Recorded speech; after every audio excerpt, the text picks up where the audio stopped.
México bárbaro, del autor John Kenneth Turner.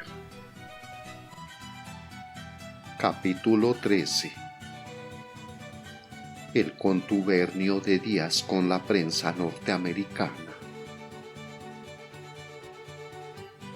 Si existe alguna combinación de intereses en los Estados Unidos que ejerza una influencia tan poderosa como la del presidente Díaz sobre la prensa norteamericana, me gustaría saber su nombre. En el capítulo anterior he afirmado que ninguna publicación mexicana se atreve, sin que importen las circunstancias, a criticar de modo directo al presidente Díaz. Aunque no se puede decir lo mismo desde luego de los Estados Unidos, es posible afirmar lo siguiente.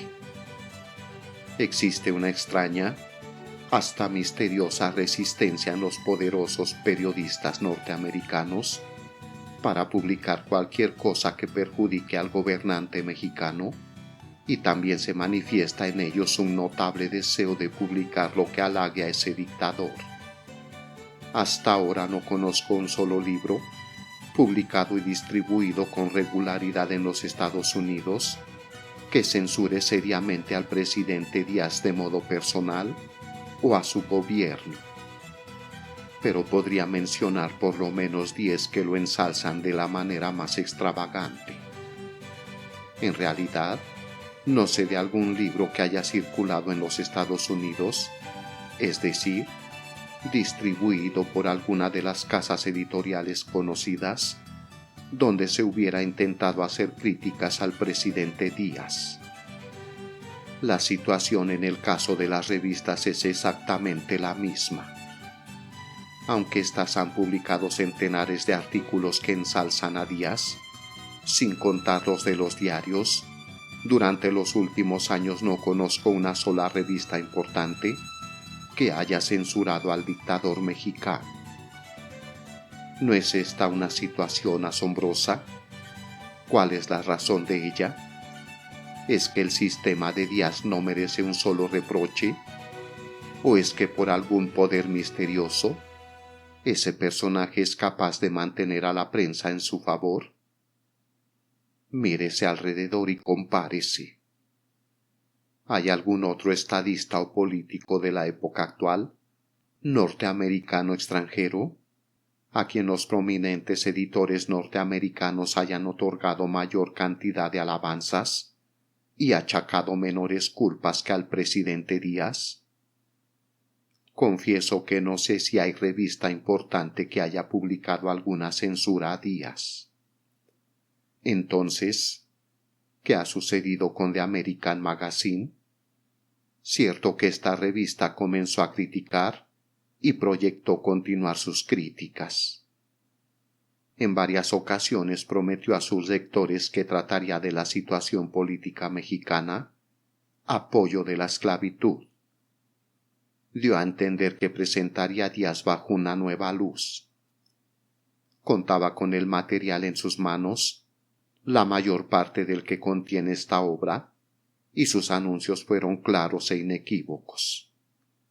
¿Qué sucedió, pues? The American Magazine ha comprobado lo que ahora sostengo. Lo ha hecho de modo más convincente que cualquier otro ejemplo que yo pudiera citar. De pronto mis artículos dejaron de aparecer. La investigación se detuvo. En cambio, se publicaron otros artículos más suaves, buenos para comprobar la existencia de la esclavitud en México. Pero cada uno de ellos sugería que el presidente Díaz no era personalmente culpable de las bárbaras condiciones que se habían expuesto a la luz. Díaz controla todas las fuentes de noticias y los medios de transmitirlas. Los periódicos se suprimen o se subsidian a capricho del gobierno. Sabemos de algunos de los subsidios que se pagan en México, aun a los importantes periódicos que se imprimen en inglés. Las verdaderas noticias de México no pasan la frontera. Los libros que describen con verdad el actual estado de cosas son suprimidos o comprobados, aun cuando se publiquen en los Estados Unidos. Se ha creado el gran mito México Díaz mediante una influencia hábilmente aplicada sobre el periodismo. Es el más asombroso caso de supresión de la verdad y de divulgación de la mentira que aporta la historia reciente. Con estas palabras, los directores de The American Magazine anuncian al mundo el primero de mis artículos bajo el título de México Bárbaro. Mediante una influencia hábilmente aplicada sobre el periodismo. Poca cuenta se dio el autor de esta frase de cuán preñada de significado estaba ella. Poco se imaginó que antes de 6 meses, esta frase podría aplicarse a su publicación lo mismo que a las demás. ¿Cuál fue la influencia hábilmente aplicada sobre The American Magazine? No lo trato de decir, pero cualquiera que lea de nuevo los valientes anuncios hechos en los números de septiembre, octubre y noviembre de 1909, así como los entusiastas comentarios de los directores de la revista, acerca del interés que despertó la publicación de la serie de artículos. Los alegres comentarios sobre el aumento de circulación. Las cartas de los suscriptores que pedían a los directores que no temieran, sino que continuaran esa buena obra.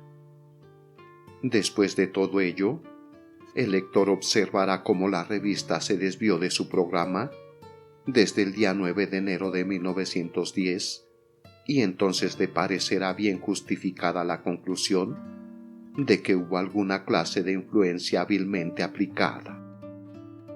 Pero anotemos algunas de las cabriolas periodísticas que hacen otros importantes publicistas, por ejemplo William Randolph Hearst, propietario de Cosmopolitan Magazine y de muchos diarios en diversas partes de los Estados Unidos.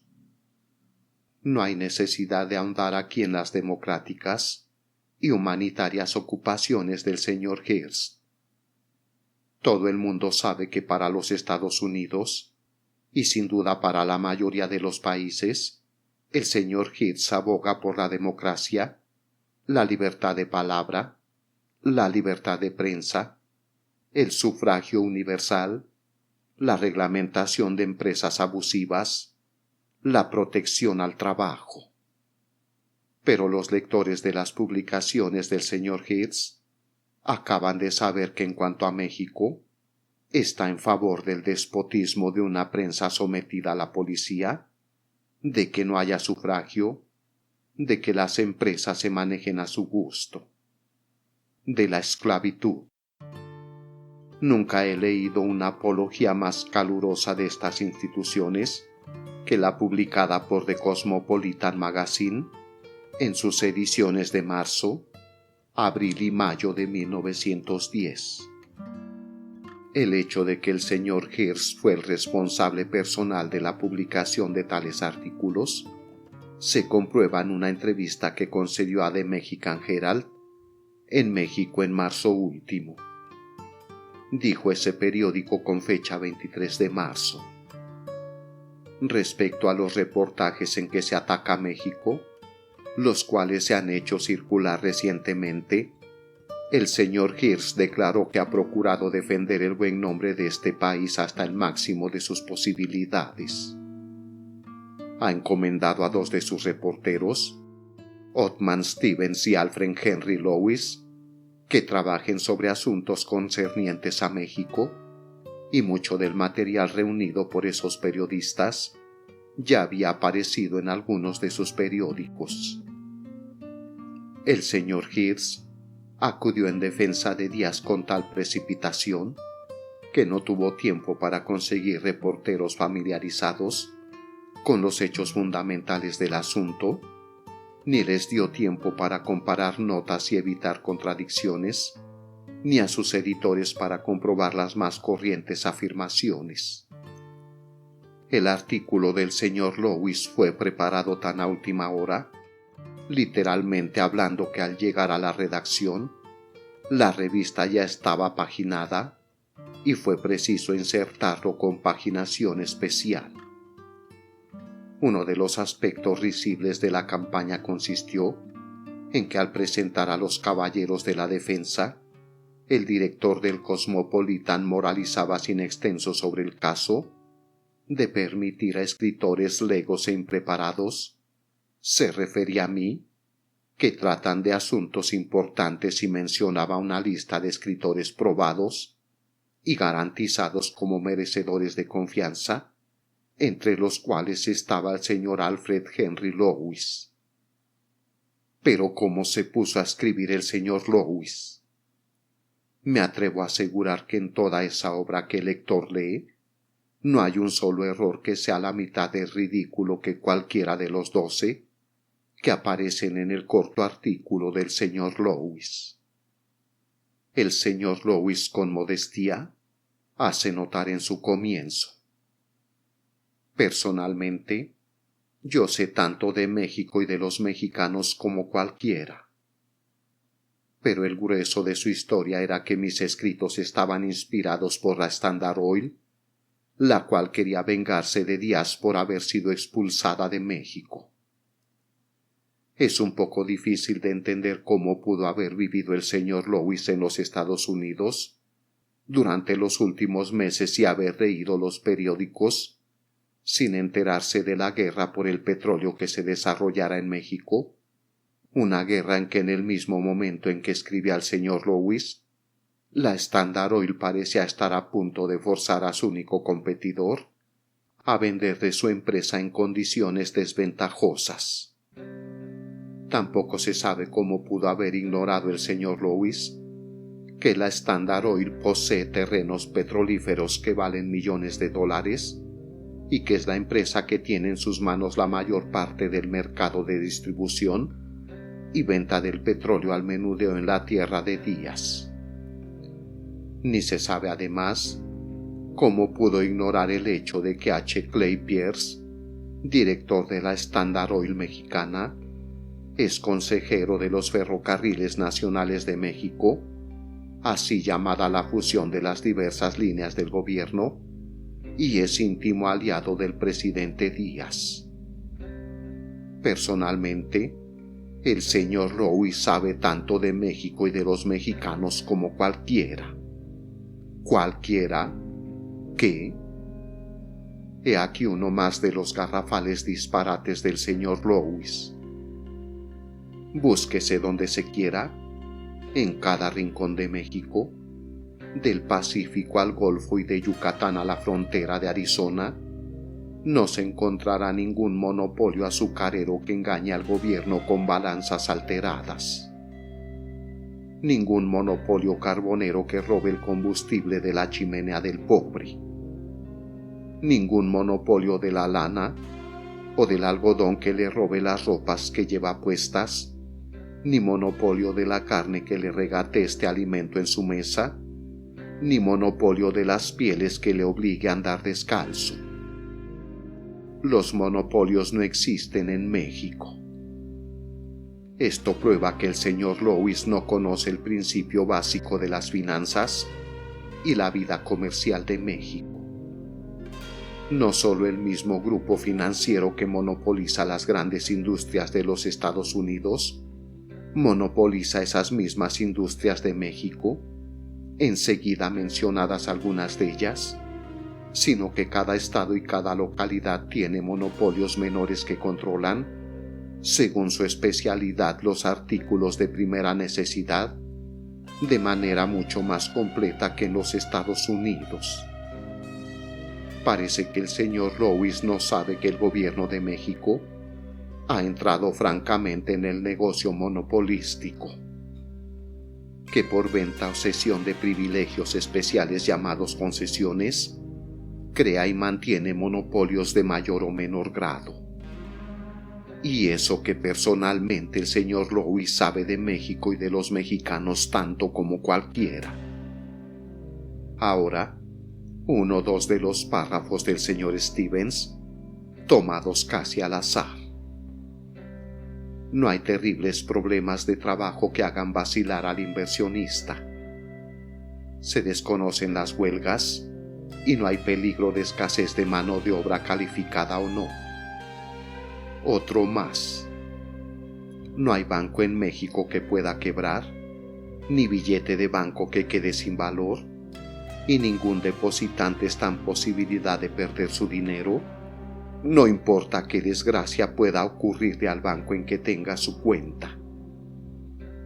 Respecto a la primera afirmación, ya la he contestado en el capítulo 4 Huelgas mexicanas. De estas huelgas, 3 son famosas y no hay excusa para que el señor Stevens no haya sabido de ninguna de ellas. Respecto a la segunda afirmación, hay varios centenares de norteamericanos que en este momento quisieran con fervor que fuera cierta, desean ardientemente conseguir una liquidación sobre la base de dólares 0.25 por $1.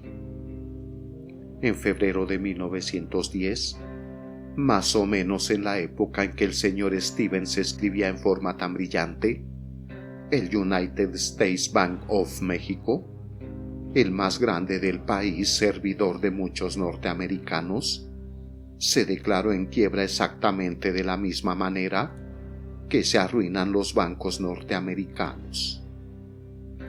Por mala aplicación de los fondos en apoyo de negocios especulativos. El banco quedó deshecho. El gerente paró en la cárcel.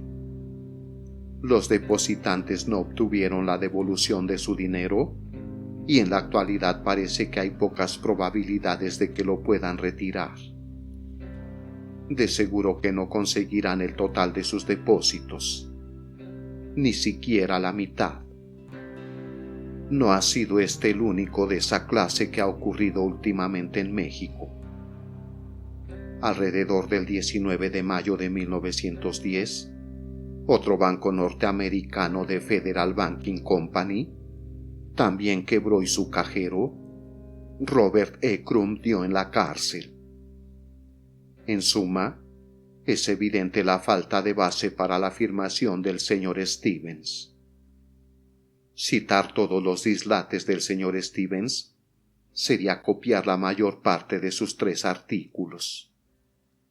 Se trasladó a México para preparar algo en defensa de Díaz y no se tomó la molestia de ofrecer un liberal muestrario de hechos. Los agentes de Díaz se encargaron de él y escribió lo que le dijeron que escribiera. Hasta fue burlado con el cuento del esclavo de Yucatán que logró meter a su amo en la cárcel, cuento que ya antes había llenado su objeto. La historia consiste en que uno de los reyes del Enequén azotó a uno de sus trabajadores. Este apeló al juez de paz, quien detuvo y multó a aquel. El verdadero incidente fue, según un informador de la mayor confianza, que el esclavo había escapado y fue capturado por un hacendado distinto de su amo. Este hacendado intentó quedarse con él. Durante el trabajo, el esclavo fue gravemente apaleado y en esas condiciones lo encontró su verdadero dueño, quien en nombre del esclavo consiguió la detención del plagiario. Así se forjó el cuento de la igualdad ante la ley del amo y del esclavo que se dio a conocer al mundo. Sin embargo, lo importante no está en las risibles equivocaciones de los reporteros del señor Hearst, sino en los motivos de éste para poner sus prensas tan sin reserva al servicio de un hombre y un sistema que no defendería ni un momento si lo encontrase en cualquier otro país. Pero mencionemos algunas otras publicaciones que se han puesto en el mismo lugar que la revista del señor Hearst. Por ejemplo, el Sunset Magazine. En febrero de 1910, comenzó a publicar una serie de artículos de Gaspar Estrada González, autor que se anunció como un estadista muy allegado a Díaz. Fueron 3 artículos de serviles lisonjas. Siguió otro de Herman Whittaker, en que éste elogió a Díaz hasta ponerlo en el cielo y lo absolvió de toda culpa por las atrocidades de la esclavitud en México. Después vino un artículo de un señor Murray, quien escribió para justificar el exterminio de los yaquis ordenado por Díaz. Moody's Magazine publicó una serie de artículos bajo el título de México tal como es, en la que el escritor intentaba neutralizar el efecto de México bárbaro en la conciencia del público. Ya he mencionado tales defensas que se publicaron en el Bankers Magazine y en el Mining World. Además, de Overland Monthly de Exporter muchos periódicos, como Los Angeles Times y varias publicaciones menores, así como muchos particulares y 1 o 2 editores de libros, se han tomado el trabajo de defender a su amigo Díaz. Respecto a defensas en forma de libro contra México bárbaro, poco se ha publicado hasta hoy, sin duda por el corto tiempo transcurrido. Pero hay noticias de que varios libros están a punto de salir. Uno de estos se dice será de James Creelman, quien dejó de ser empleado de Pearson's Magazine para atender al llamado de Díaz. Creelman se apresuró a trasladarse de Turquía a México, donde ocupó varias semanas en recorrer la ruta que yo describí en mis artículos, sin duda para poder estar en condiciones de refutarme con verosimilitud. El libro Porfirio Díaz, escrito por José F. Godoy, a quien hace poco Díaz nombró su ministro en Cuba, no se refiere para nada a mis afirmaciones. Pero es indudable que por esta se ha apresurado su publicación. Este es un libro de carísima impresión, que no contiene nada que no haya publicado antes muchas veces, excepto 70 páginas de encomios a Díaz, escritos por prominentes norteamericanos.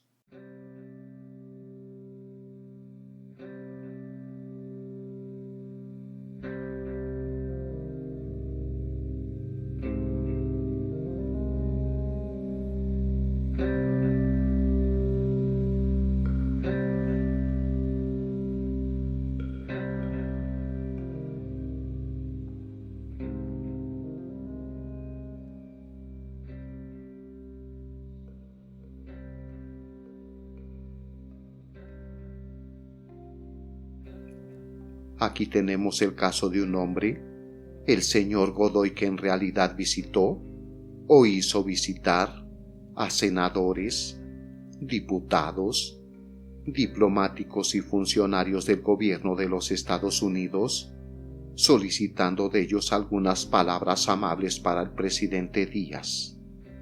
Y las consiguió. Al ver este libro, me parece que cualquier persona imparcial se sentiría inclinada a averiguar qué indujo a G. P. Putnam Sons a publicarlo. Con seguridad que de ningún modo fue con la esperanza de hacer una venta provechosa entre el público en general. Solo conozco un libro que censuró al sistema de Díaz, publicado por editor norteamericano solvente. Pero las críticas que contiene se hallan de tal manera veladas y tan envueltas en lisonjas que los críticos norteamericanos lo tomaron por uno igual a los del género adulatorio.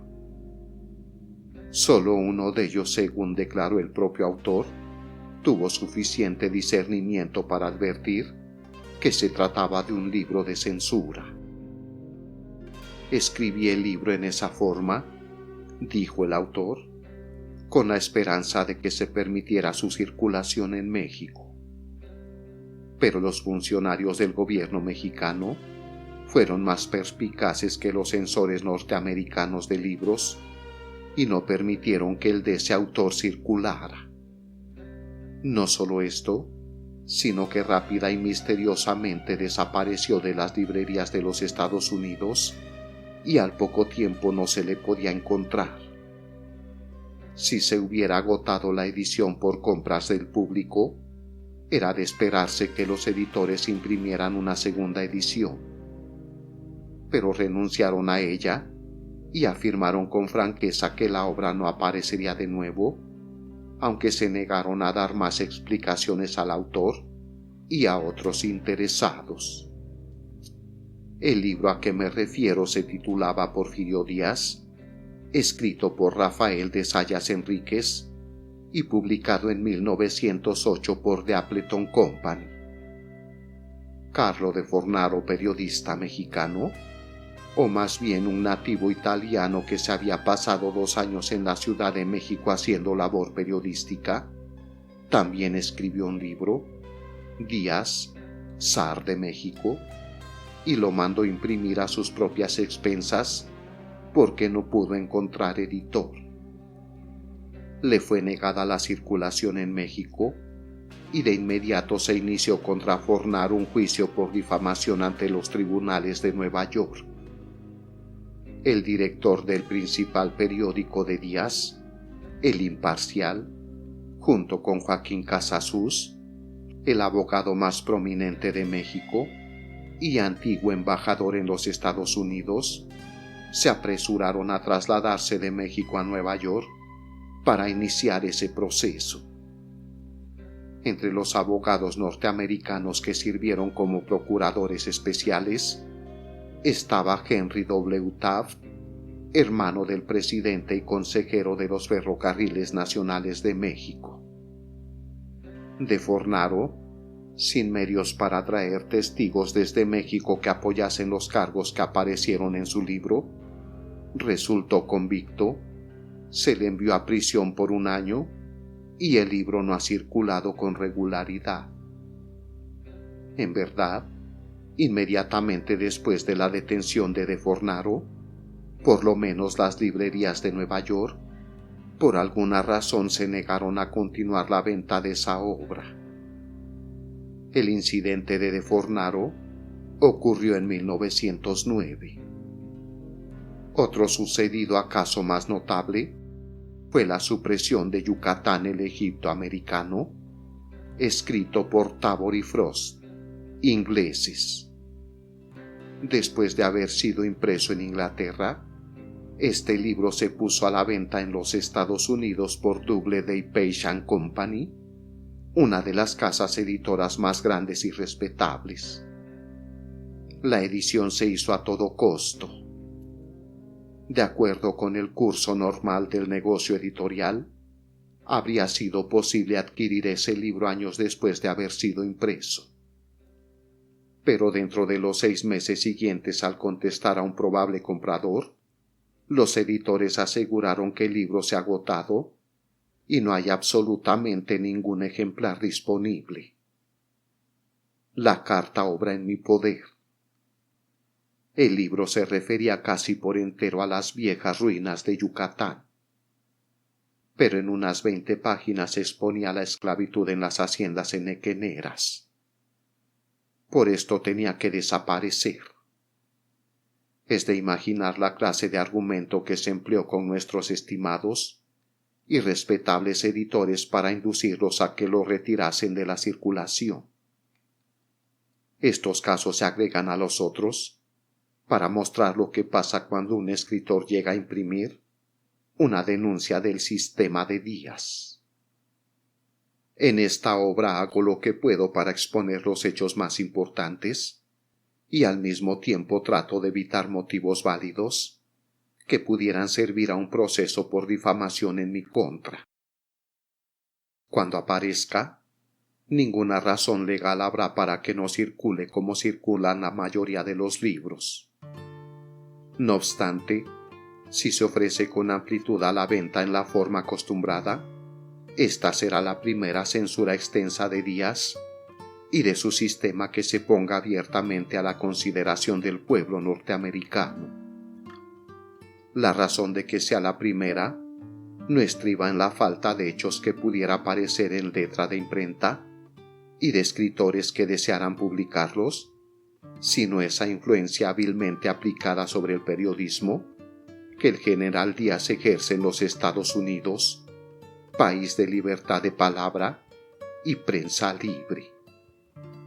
Vuelvo a preguntar, ¿cuál es el origen de esa influencia sobre el periodismo? ¿Por qué los ciudadanos de los Estados Unidos, respetuosos de los principios que defendieron sus ancestros del 76, que dicen reverenciar a Abraham Lincoln, más que nada por su proclama de emancipación, que se estremecen al pensar en la forma engañosa de contratación de braceros del Congo, en los horrores de la Siberia rusa, en el sistema político del zar Nicolás? ¿Por qué tales ciudadanos disculpan y defienden una esclavitud más cruel, una peor opresión política y un más completo y terrible despotismo en México? A esta pregunta solo hay una respuesta concebible. Por el deseo de obtener sórdidas utilidades, se han dejado a un lado los principios de decencia y humanidad, que en el consenso universal se admiten como los mejores para el progreso del mundo. No quiero decir con esto que todos los norteamericanos que han expresado su admiración por el general Díaz hayan sido directamente sobornados con tantos dólares y centavos. De ninguna manera. ¿Han sido comprados algunos editores y escritores en esa forma? Sin duda. Pero la gran mayoría de los activos aduladores de Díaz se han movilizado solo por razones de negocios, lo cual muchas personas consideraban como algo diferente al cohecho.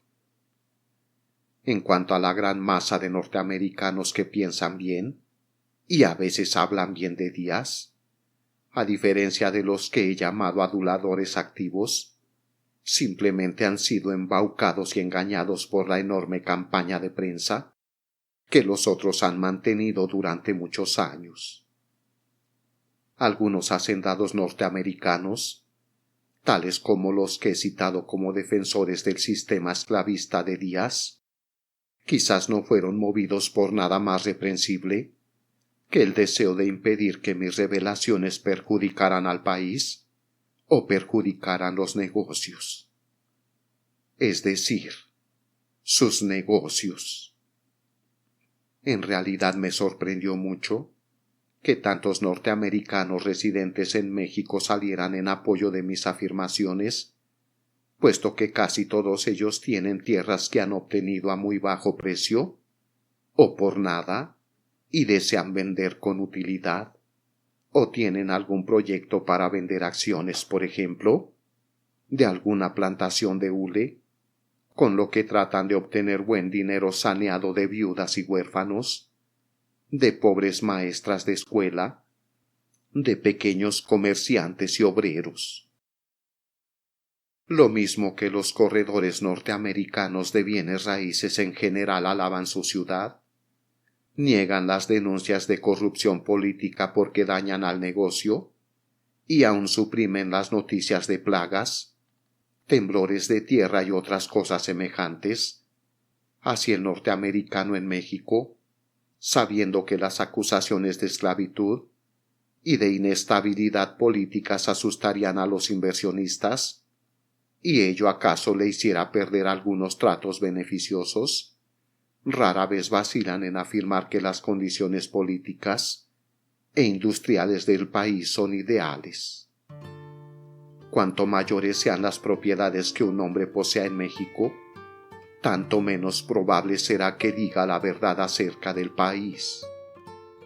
Respecto a los editores norteamericanos, las razones de negocio suelen encontrarse ya sea en el interés del editor de alguna propiedad o concesión en México, o en sus relaciones mercantiles con algunas otras personas que tienen esas propiedades o esas concesiones. Por uno u otro de estos caminos se llega sin duda a casi todos los más grandes editores de libros, revistas y periódicos de los Estados Unidos. La situación en la ciudad donde vivo quizás sea algo excepcional, pero de ella puede deducirse la amplitud de la influencia hábilmente aplicada de Díaz, la cual quizás se extienda por toda la nación. Yo resido en Los Ángeles, California, donde hay 5 periódicos diarios. Cuando ocurrieron las arbitrarias persecuciones de 1907 contra Magón, Villarreal, Rivera, Saravia, de Lara, Modesto Díaz, Arizmendi, Ulibarri y otros mexicanos enemigos políticos de Díaz, se advirtió con claridad que se había puesto el bozal a todos esos periódicos. Esto fue confirmado por el gerente de uno de ellos, quien en confianza dijo a mí y a otras personas lo siguiente: los periódicos de esta ciudad podrían sacar de la cárcel a esos hombres en 24 horas si se lo propusieran, pero no se lo proponen porque los propietarios de los 5 están interesados en concesiones en México. Ya ven ustedes que ese es el obstáculo. No nos atrevemos a decir una palabra porque si la decimos, Díaz se vengará de nosotros. De estos dueños de publicaciones, 2 eran el señor Hearst mismo y Harrison Grayotis, este último propietario del bien conocido The Los Angeles Times.